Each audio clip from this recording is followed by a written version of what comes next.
La última mesa de la mañana. Os comento que además ya aprovecho para deciros que hemos retrasado un poquito la hora de comida, tenemos hasta las 2. Voy a presentaros a Lola. Esta es la mesa de políticas internacionales de drogas, alineación con Agenda 2030 y sobre todo pues queremos hacer una breve reseña. Tenemos menos tiempo, pero bueno, nos apañamos a las conclusiones del segmento ministerial de la CND de Viena en marzo de 2019. Lola Capdepont viene desde UNAD. Todas conocéis UNAD, es licenciada en Ciencias Políticas y de la Administración Pública, máster en Cooperación Internacional al Desarrollo, diplomada en Territorio, Pobreza y Desarrollo.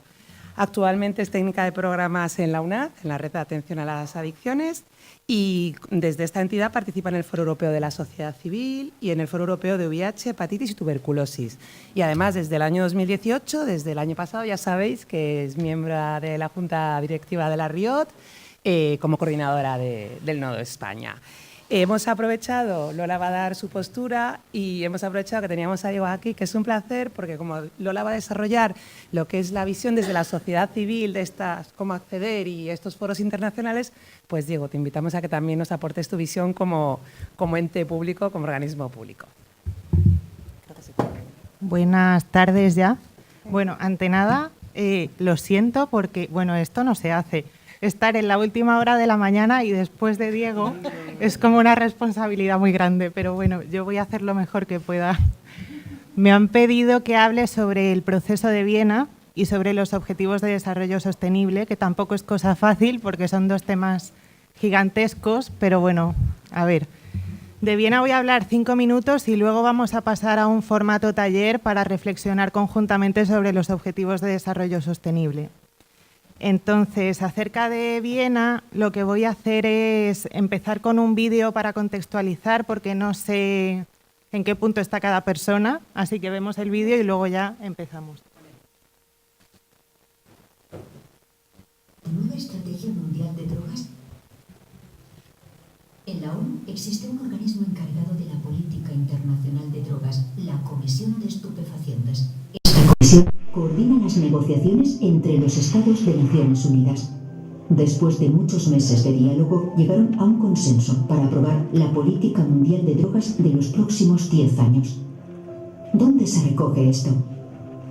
En una declaración ministerial, un documento político sobre temas de interés para la comunidad internacional. No son jurídicamente vinculantes, por lo que los países que la firman no están obligados a seguirla, pero se les anima a que lo pongan en práctica. ¿Qué dice? Mantiene el mismo objetivo que anteriores declaraciones, reducir o eliminar el mercado ilícito de drogas a nivel mundial. Este enfoque es polémico, ya que existe una crítica generalizada en base al impacto negativo que suponen estas medidas represivas para la población. No obstante, con esta declaración, los gobiernos se han comprometido a respetar los derechos humanos y los ODS, mejorar el acceso a medicamentos y programas de salud, promover alternativas a la condena o al castigo, mejorar la recolección de datos. ¿Qué pinta aquí la sociedad civil? Aunque la declaración la negocian y aprueban los estados, las organizaciones también participamos a través del Task Force de la Sociedad Civil, grupo de trabajo compuesto por ONGs de todo el mundo e interlocutor oficial ante la ONU, realizando incidencia política a nivel estatal y regional. ¿Y ahora qué? Debemos hacer seguimiento a la implantación de la declaración en los territorios y demandar que se evalúe su impacto de manera continua.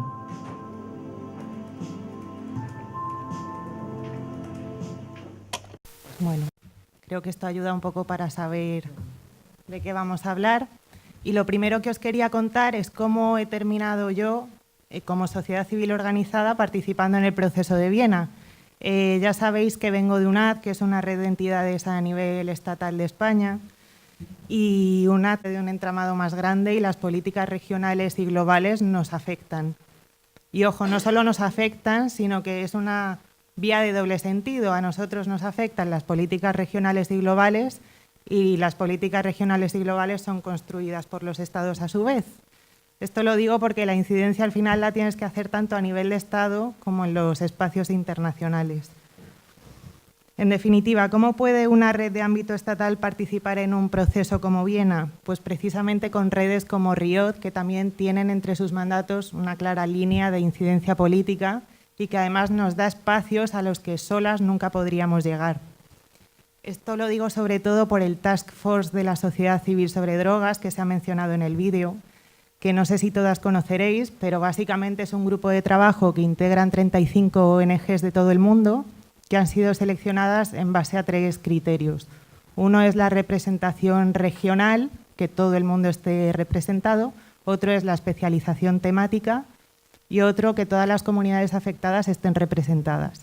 RIOD fue seleccionada como representante de Iberoamérica y Caribe, lo cual es impresionante. No sé si somos del todo conscientes de lo importante que es estar en este grupo de trabajo, porque solo hay 35 ONGs del mundo que están ahí y es la única puerta de acceso para hacer incidencia política en la política de la ONU sobre drogas.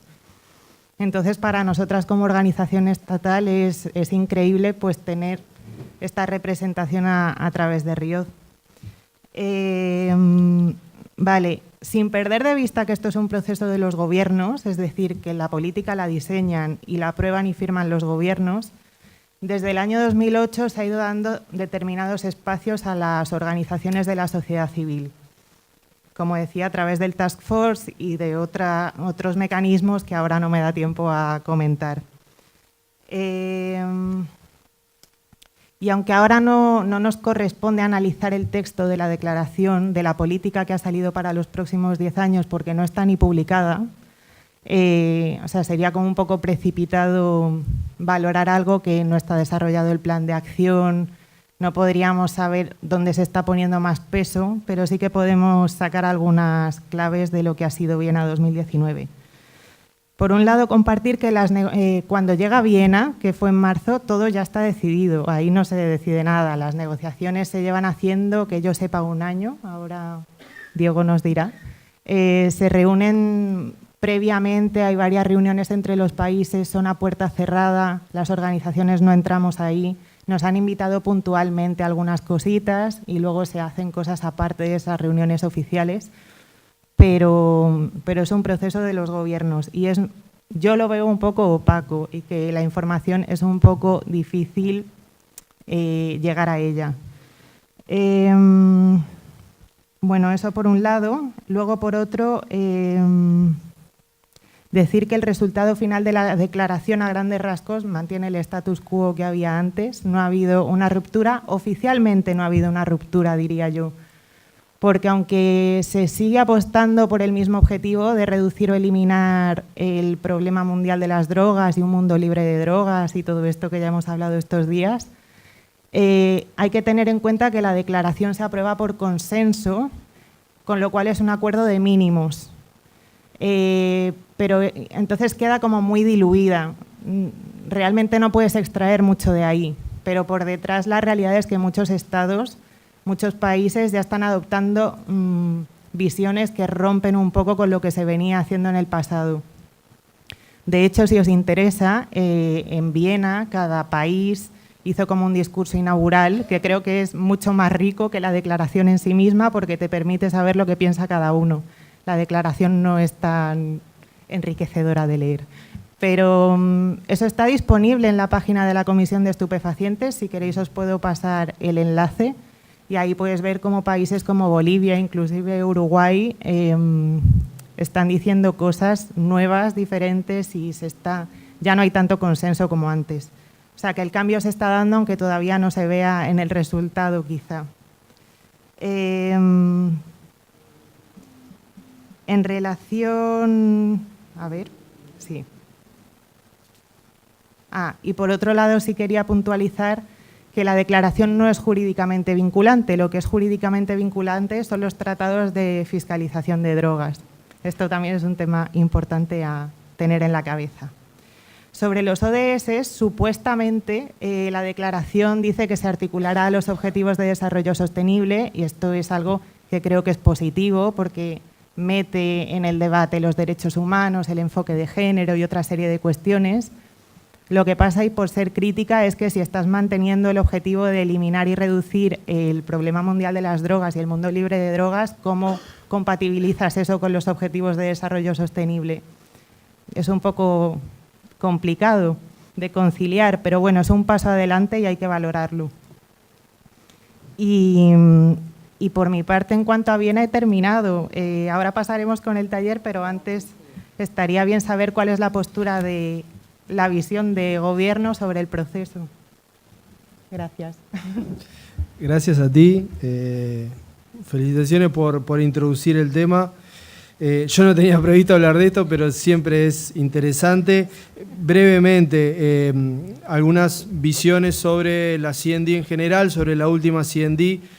Es relevante el papel que juega la sociedad civil y esto no es una frase de cortesía, sino que efectivamente es donde uno encuentra el mayor dinamismo y la capacidad de pensamiento crítico en sociedad civil en general, pero en el informe sombra del IDPC creo que se resume buena parte de lo que es el pensamiento actual más avanzado sobre política de drogas. O sea, en este caso los estados tenemos mucho para aprender y de hecho a nosotros nos alimenta mucho ese trabajo, la relatoría que hacen en el CND blog, es decir, hay un trabajo de sociedad civil que mueve la aguja y que es realmente importante para que el consenso y el statu quo y el consenso conservador tenga al menos un contrarrelato.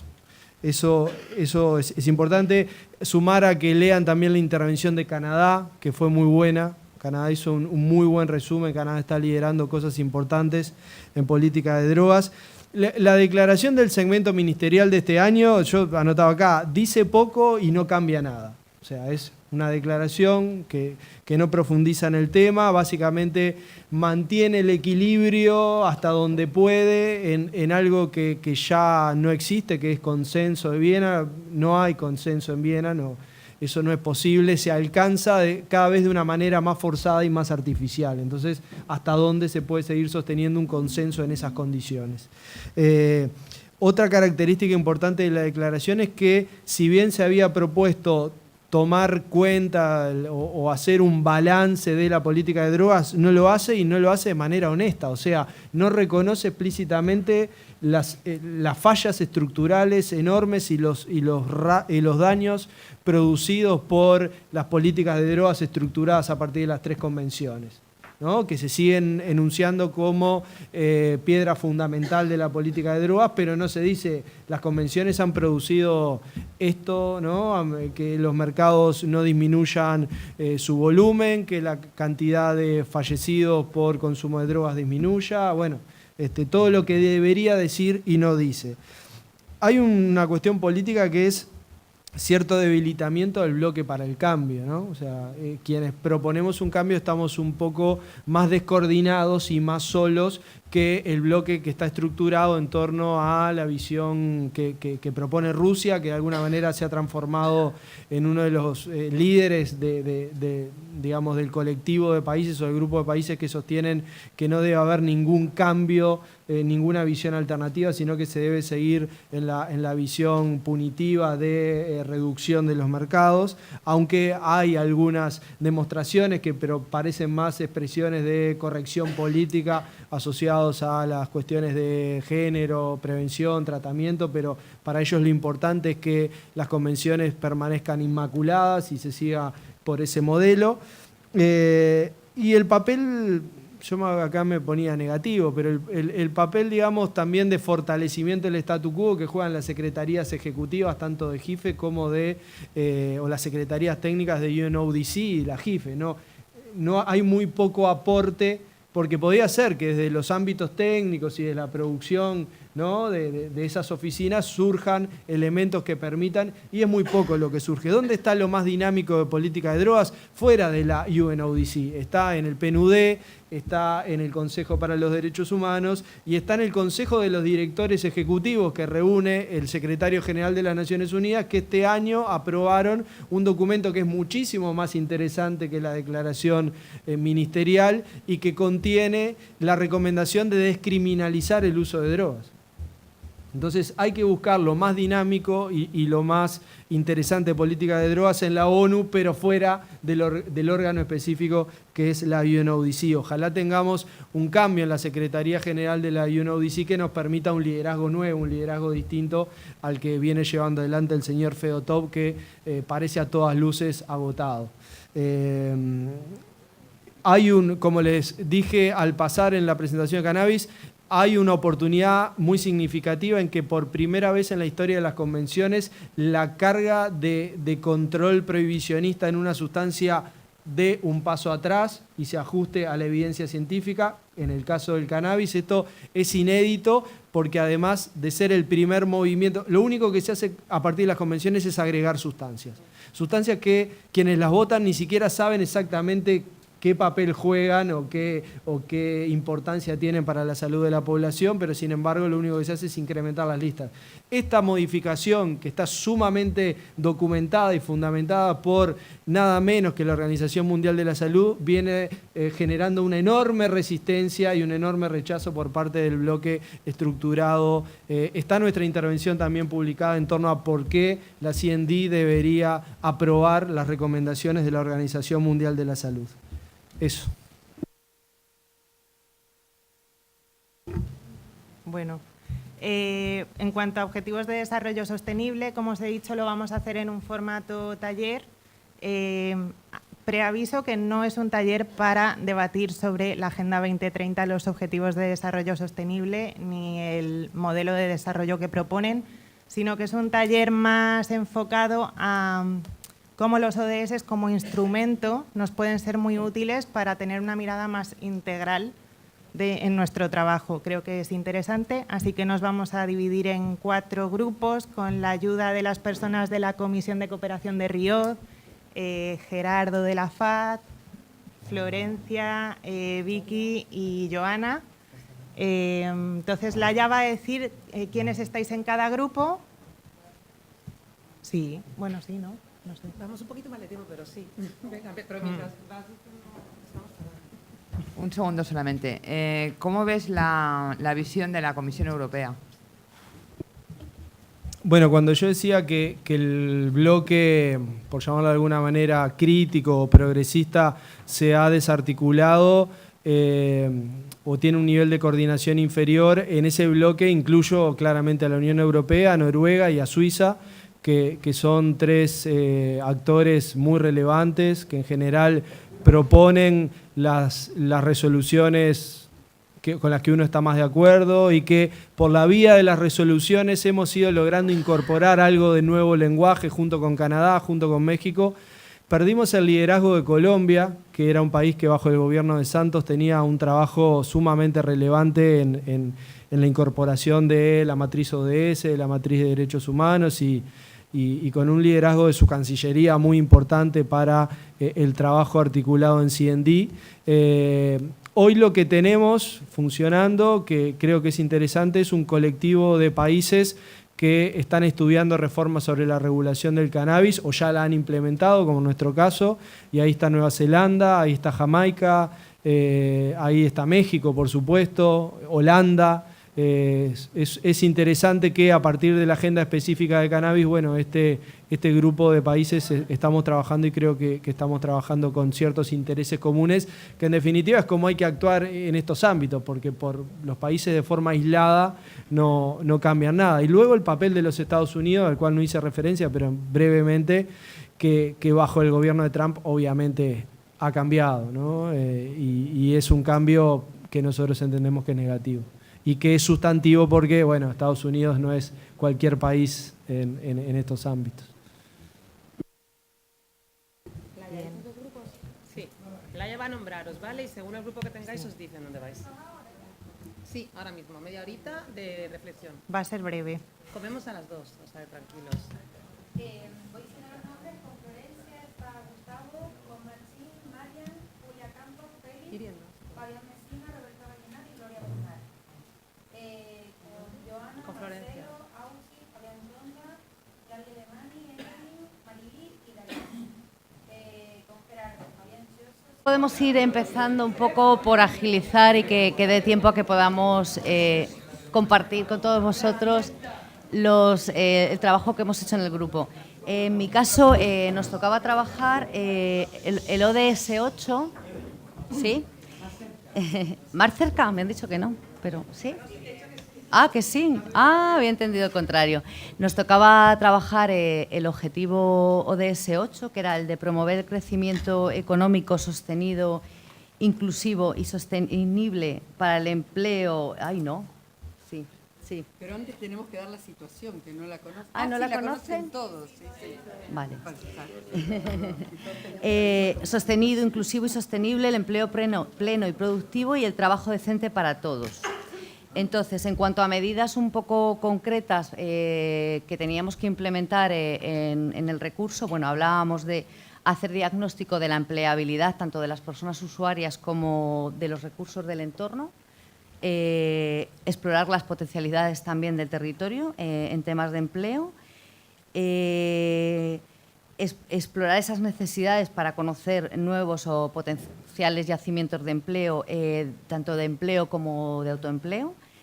También hablábamos de introducir una medida de sensibilización o una campaña para sensibilizar al territorio un poco de las características de las personas que íbamos a atender, un poco para evitar esos miedos y romper los estigmas y que pudiéramos facilitar el acceso al trabajo, habiendo, bueno, de alguna manera hecho esa ruptura y esa campaña de sensibilización. Hablábamos como medida concreta de hacer formación y capacitación de las personas usuarias del recurso. Hablábamos también de alguna manera de intermediación laboral, o que yo al menos lo resumo como intermediación laboral, que es hacer contactos en empresas y en el entorno que pudieran luego facilitar la incorporación de las personas que estaban en el recurso. Y luego también ha surgido un poco la necesidad de tener personal especializado y formado para poder asumir esas tareas de inserción sociolaboral, que pudieran estar formadas en ella, o también surgía un poco el debate en el caso de que no se pudieran tener esas personas formadas porque hubiera falta de recursos, poder hacer hincapié en contar con recursos de la zona que pudieran y generar redes para poder dotar y facilitarnos ese trabajo si no era posible formar a nuestro personal. Y esto es un poco, en general, cómo resumiría yo el trabajo de nuestro grupo. Gracias.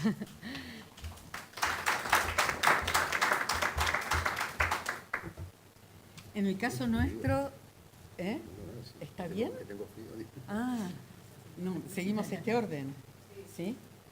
Bueno, en el caso nuestro es el ODS, Producción y Consumo Responsable.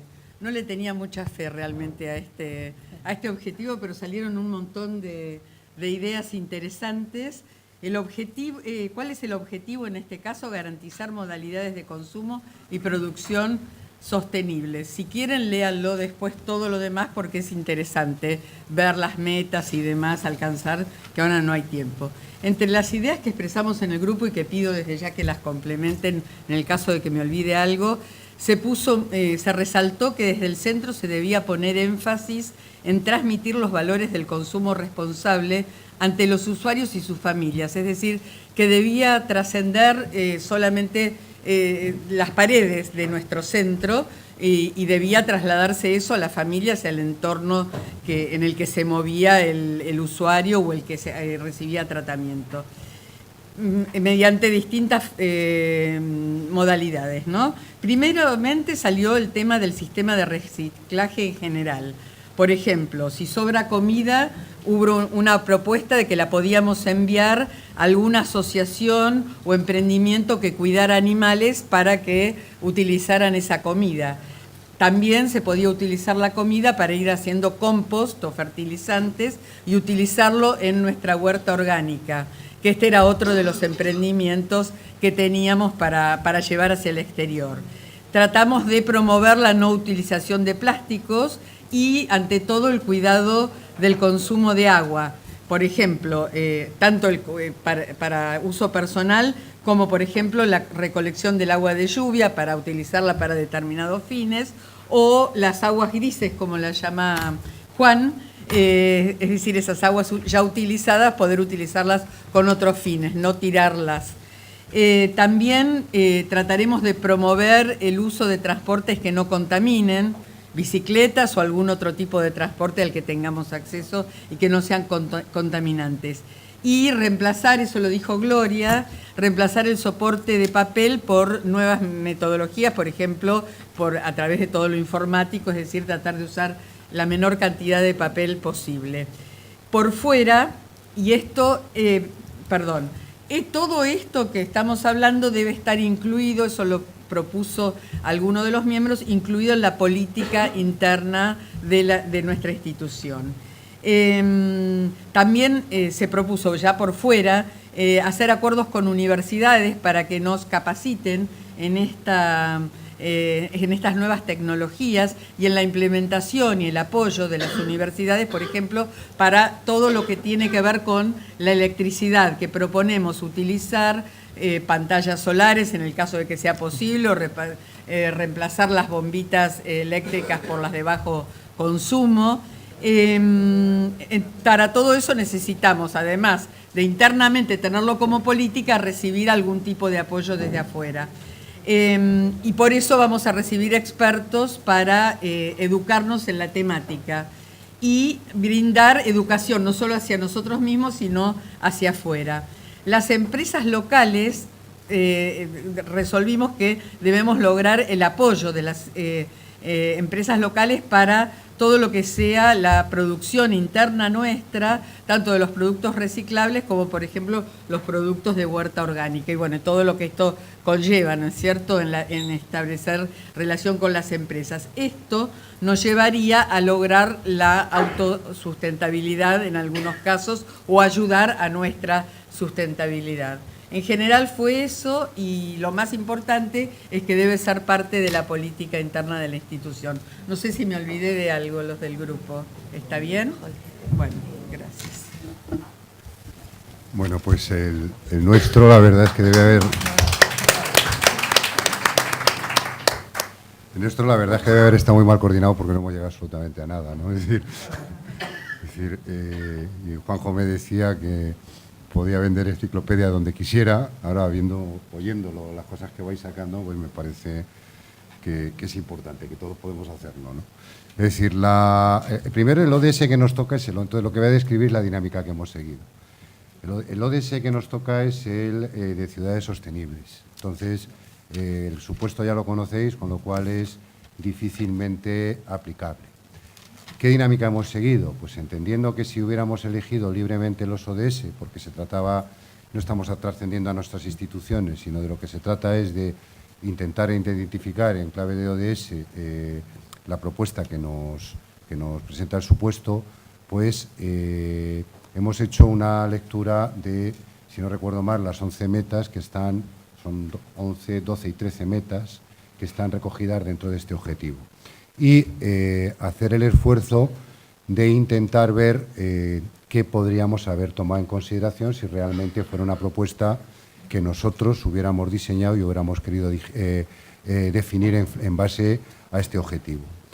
Entendiendo que hay algo ya que damos por sentado, es decir, que para poder cubrir con el ODS 11 deberíamos haber estado desde el principio en la propia conceptualización del proyecto, porque es la construcción de un dispositivo, entre comillas, asistencial en un contexto periurbano.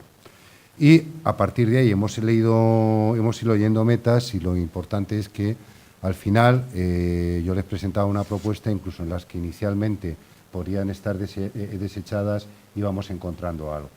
Entonces yo lo que voy a hacer es leeros algunas palabras clave que están recogidas dentro de esas metas y intentar justificar cómo podríamos haber accedido a acabar nombrando, justificando nuestro proyecto en base a estas metas dentro de este objetivo. Insisto que está cogido todo absolutamente por los pelos. Es decir, si hubiéramos hecho la construcción nosotros, pues podríamos haber en algún momento también defendido que lo hemos hecho tomando en consideración el tema de transportes, si lo hemos hecho intentando dinamizar una zona y lo hemos hecho de común acuerdo con las comunidades de vida y los entes administrativos del entorno en el que lo estamos construyendo. Si hubiéramos hecho una ubicación teniendo en cuenta la planificación y gestión participativa, implicado a todos, pues hubiéramos podido incluir el objetivo, la meta 11.3. Si hubiéramos tomado en consideración en la construcción el que fuera una construcción preparada para aguantar seísmos y otros desastres naturales, pues hubiéramos cubierto el 11.5, que es el tener en cuenta el número de muertes causadas por los desastres en todo lo que es el desarrollo de estas comunidades.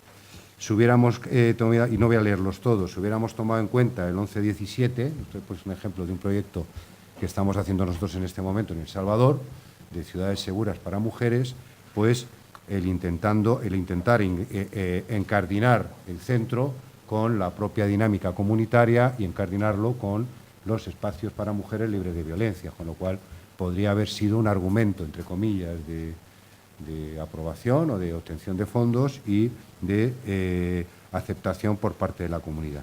Y así hemos ido releyendo todos los objetivos. Yo creo que de la dinámica nos queda clara la importancia de intentar identificar los ODS, que si lo hubiéramos hecho teniendo el abanico de los 17, pues quizá de forma residual y no como un objetivo o una meta prioritaria hubiéramos contemplado alguno, pero que a lo mejor hubiéramos ido por otros derroteros.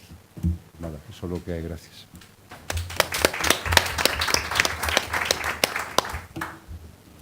Bueno, voy a ser supremamente concreta porque ya el tiempo apremio.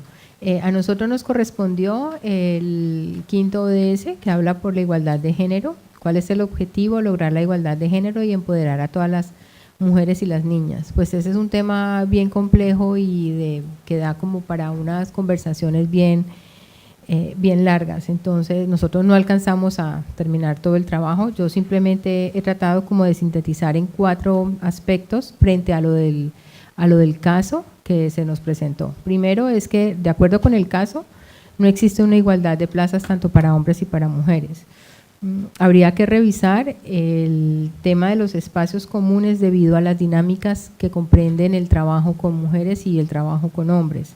Habría que hacer una sensibilización a la plaza de hombres y revisar el modelo, que el modelo esté centrado en la persona. O sea, estos fueron como los 4 aspectos que nosotros pensamos que se podían incorporar frente a lo del caso, porque la verdad, como les comentaba al inicio, es un tema que da mucho para poder conversar. Salieron grandes conversaciones y grandes conceptos ahí en la discusión, pero realmente por tiempo es complicado.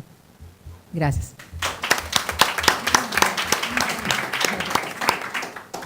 Una cosa, antes de subir, en la segunda planta hay como unos cubitos que representan los ODS y nos han pedido que nos saquemos fotos. Entonces, si me hacen el favor de subir por las escaleras en lugar de por el ascensor, pasamos por ahí, nos sacamos una foto y seguimos al almuerzo. Okay. ¿Vale? Pues vamos.